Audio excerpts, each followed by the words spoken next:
why any non-zero number raised to the power of 0 is 1. In this video, the proof of why the power to 0 is 1 will be presented using different properties of powers shown in the previous videos.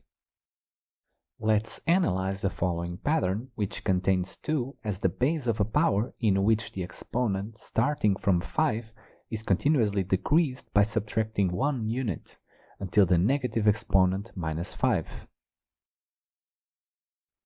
This pattern can be represented by the following power, a to the power of n minus 1.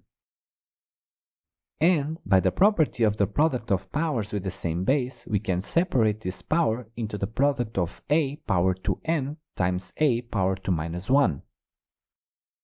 We know from the property of negative exponents that a power to minus 1 is equal to 1 divided by a power to 1, a positive exponent, in which this product can then be reduced to one fraction.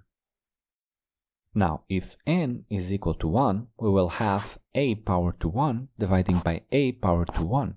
Numerator equal to the denominator gives us 1 as our outcome. Or, by the use of the property of quotient of powers with the same base, we can verify that a to the power of 1 minus 1 is 0.